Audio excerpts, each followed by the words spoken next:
মেথি শাক হয়তো আপনারা অনেক রকমভাবেই করে খেয়েছেন, কিন্তু আজ আমি আপনাদেরকে আমি যেভাবে করি সেইভাবেই বানিয়ে দেখাবো। খুবই ইজিলি আপনারা এটাকে বানিয়ে নিতে পারবেন আর একদমই টাইম লাগবে না। তো চলুন বেশি দেরি না করে শুরু করছি আমার আজকের এই সহজ রেসিপি।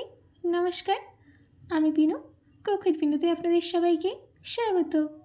এই রেসিপিটা বানানোর জন্য সবার প্রথমে আমি এখানে নিয়েছি মেথি শাক। আমি মেথি শাকটাকে ভালো করে ধুয়ে পরিষ্কার করে নিয়েছি। এবার আমি মেথি শাকটাকে কেটে নেব।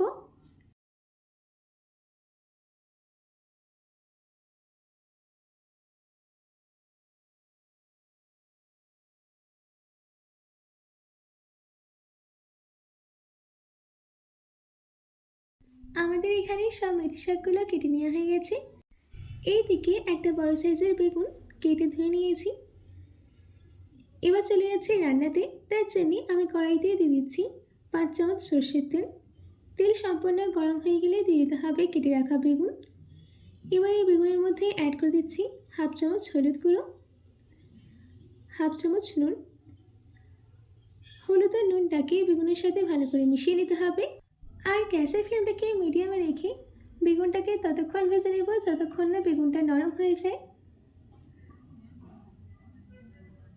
প্রায় 6 থেকে 7 মিনিটের জন্যে আমি বেগুনটাকে ভেজে নিয়েছি আর আমাদের এখানে বেগুনটাও কিন্তু নরম হয়ে গেছে। এবার আমি বেগুনগুলোকে তেল থেকে তুলে নিয়ে একটা প্লেটে নামিয়ে নেব।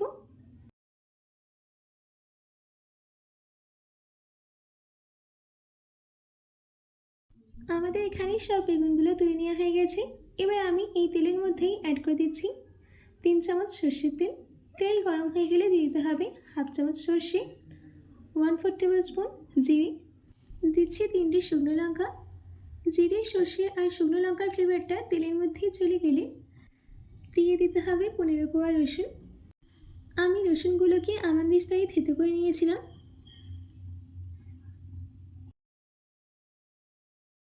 রসুন দেওয়ার পর রসুনটাকে কিছু সেকেন্ডের জন্য সতে করে নিতে হবে।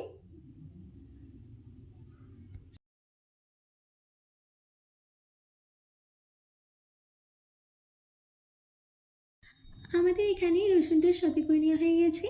এবার আমি এর মধ্যে অ্যাড করে দিচ্ছি কেটে রাখা মেথি শাক। মেথি শাকটা দেওয়ার পর ভালো করে মিশিয়ে নিচ্ছি। মেথি শাকটা রান্না করার সময় গ্যাসের ফ্লেমটাকে অবশ্যই মিডিয়ামে রাখবেন। এবার আমি এই মেথি শাকটাকে 5 মিনিটের জন্য ভেজে নেব।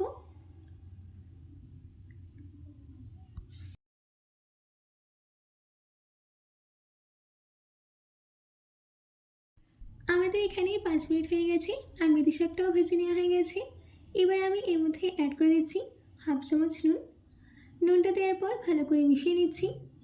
নুনটা একটু বুঝে শুনে দেবেন, কারণ বেগুনের মধ্যেও নুন দেওয়া হয়েছিল। মেথি শাকের সাথে নুনটাকে ভালো করে মিশিয়ে নেওয়া হয়ে গেছে। এবার আমি এর মধ্যে অ্যাড করে দিচ্ছি ভেজে রাখা বেগুন। বেগুনটা দেওয়ার পর আরও 3 মিনিটের জন্যে আমি শাকটাকে ভেজে নিচ্ছি। মেথি শাকটা ভাজার জন্যে টোটাল 8 থেকে 10 মিনিটের জন্য টাইম নেবেন। তার থেকে বেশি টাইম নিয়ে মেথি শাক ভাজবেন না, নয়তো মেথি শাক কিন্তু তেতো হয়ে যাবে।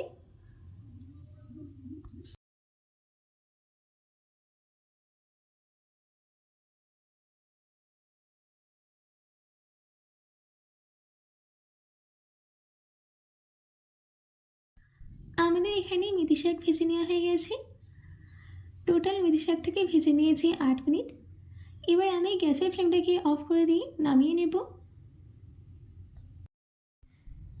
এবার আপনারা এই গরম গরম মেথি শাক গরম গরম ভাতের সাথে সার্ভ করুন।